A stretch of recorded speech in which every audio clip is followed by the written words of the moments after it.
Hello viewers, thank you for joining me. So I don't want to make any promises with the next school semester looming over me, but you may be in for some extra reviews again. I swear I intended to watch and review the Digimon Tri movies in a timely manner. I mean, I saw the first one in theater and then made the review the very next day. And since then, well, they've increased the number of movies from 3 to 6, the last of which will be airing this September. In English, it's already out if you want to see it in Japanese. But what really motivated me to get back to this was the announcement that another movie will be coming out for the 20th anniversary, and I'd like to be all caught up before that happens. Determination feels sort of like the angsty in-between movie. Unfortunately, this means the plot has only moved along a little, but it makes up for that with the character development. So plot-wise, we're pretty much right where we left off. Infected Digimon are still finding their way to Earth, and the Digidestined have been reunited to deal with this threat. They've gotten rid of Alphamon, befriended Mako, their new teammate, and are basically left to go about their regular lives until something else pops up. And this time, that something turns out to be Ogremon. And where there's Ogremon, Leomon is never far behind, so you know it's just a countdown to his tragic death. After the events of Adventure, this infection is personal for Mimi, so she jumps into action. On top of that, she's eager to prove to the world that there are good Digimon out there too. But this plan backfires when they accidentally take down the news helicopter filming the battle. Like with the last review, I'm going to try to keep the discussion of the plot separate from the discussion of character development, so you'll have to excuse me if it feels like I'm skipping over huge chunks of the movie at first. Because after this, most of the movie is Mimi and Joe coming to terms with their own flaws. It should be noted that Joe still hasn't joined up with his team to help out with the infected Digimon. Interestingly though, who we have seen, in flashes anyway, is the Digimon Emperor, which I will also come back to. I'm going to try to stick to my original format for these movies: plot, characters, continuity. The kids still don't know a whole lot about the infected Digimon. They do learn from Leomon that the infection appeared first, and the distortions that are allowing these Digimon to travel to the real world came later, and it was mentioned in the first movie that the gates connecting the worlds have been closed off to the Digidestined for at least a year. But they're still not sure what this means exactly. The government agents helping, and kind of supervising them, suspect that the infected Digimon are targeting Mako and Mekumon specifically, but just tell the kids to all look out for each other. I'm interested to see where this goes. They mentioned in Reunion that their organization has been in touch with Geni, but they don't seem to have heard anything from him lately, and it also looks like they're trying to find a way to fight the Digimon themselves so they don't have to rely so much on the kids. Though they've had no real success yet. Anyway, it all comes to a head when the Digimon Emperor appears at their school and tries to drag Mekumon back into the digital world with him. Mimi faces her doubts, and Joe finally comes through for them, and for the first time ever we get to see Gomamon and Palmon's megaforms. They fend off this new threat, which I will come back to also, and the Emperor retreats. But this battle triggered something in Mekumon. Mako's Digivice goes dark, and her partner starts to look a little evil too. Determination ends with Mekumon charging after something back into the digital world, with the kids unable to follow. So basically, not many answers, but a lot more complications. But this movie's real focus was on the character development anyway. There were a few little things I really liked.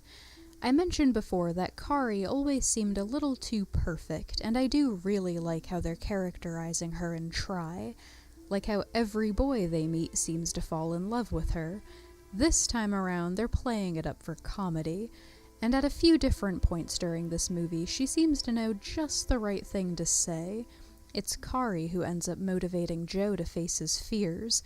And now, that's not just another example of Kari being Kari and always having the answer to everything. She knows just the right thing to say because she was eavesdropping on a conversation he had with Mimi. They're really working to make her more of a character and less of a plot device, which I really appreciate.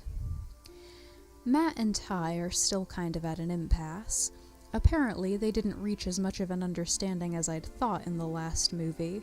Ty just agreed to fight for that one battle, or whenever it couldn't be avoided. But in general, he's still a lot more level-headed, thinking of the consequences their actions could have and being very understanding of Joe's doubts.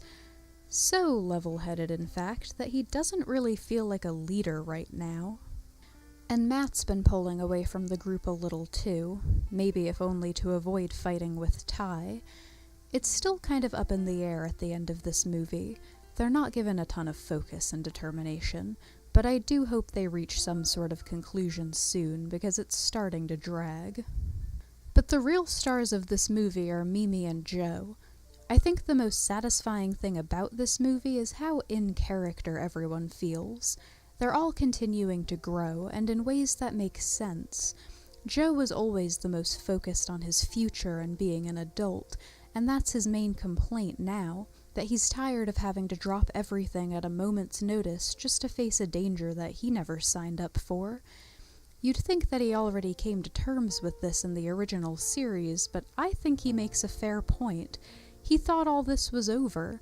They've already saved the world multiple times, and now he's preparing for one of the most important stages of his life, only to be pulled back in.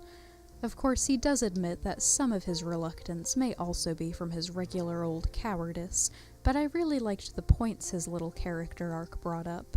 Exactly what I wanted to see addressed when I heard they were aging up the characters, and I'm really interested to see what comes up in the next series when the characters are supposed to be in their 20s. And Mimi's story was equally satisfying. I think the biggest thing is that Try is rewriting some wrongs done to her character. Mimi is kind of a spoiled brat, coming from a very well-off family, but she was never supposed to be nearly as shallow and petty as the original dub portrayed her to be. It was just that she always spoke her mind, often without a thought towards who she might be offending.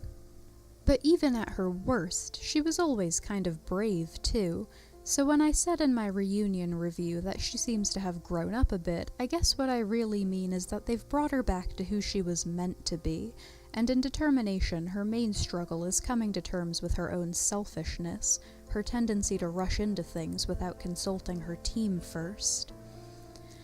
And at the end of it all, she's kind of just reaffirmed that she needs to be herself, though maybe with a little more caution. And if that sounds familiar, it's because Yoli went through almost exactly the same character arc in Zero too, but I'll come back to that. Lastly, there's Mako, who I'm still reserving judgment for. A big part of this movie is the Digidestined welcoming her into their team, and she makes the strongest connection with Mimi. Mako is kind of bland, shy and sweet and cute, but bland. But it makes sense that she'd find someone like Mimi, who's so upbeat and confident, empowering, and she is pushed out of her shell a little. I guess my biggest worry is that they'll turn her into nothing more than a plot device. It's going to be hard enough as it is for her to fit in with characters who have already been so established. And so we've reached continuity. There are just a few points I want to ponder. My biggest question about Digimon Try was where the events of Zero 2 and those characters would fit into the story. It was hinted in Reunion that something had happened to those characters, but then no one mentions them even once, which seemed a little odd to me. And then the Digimon Emperor started showing up again. At first, I thought they might just be rewriting the events of Zero 2, that maybe some other force turned Ken into the Digimon Emperor and the other kids would be introduced in some other way. I think that would have been really cool, actually, but I don't think that's the case anymore. For one, everyone recognizes Ken. Everything they say suggests that the events of Zero 2 happened the same way, though I'm not sure why the government agents would also recognize Ken as the Digimon Emperor. But I wouldn't be surprised to learn that it's not actually Ken at all, that maybe it's a program or a virus impersonating Ken, because we're looking at a very different Digimon Emperor this time around. This one is very quiet. Ken did a lot of taunting and gloating during his time as the Digimon Emperor, and he didn't do much of the dirty work himself. But the most interesting piece to this puzzle is that this movie's final villain was Imperial Dramon, the final form that Vmon and Wormmon fused to make, which suggests that Davis, and likely Yoli and Cody, are also involved somehow. Honestly, I still think it's too soon to make any real predictions. There are just too many places this story could go, and I'm excited to find out where it does. Despite all the character drama, this movie was a little more laid back than the first, but I'm expecting it to pick up again in the next one, and I'm looking forward to it. Thank you for watching.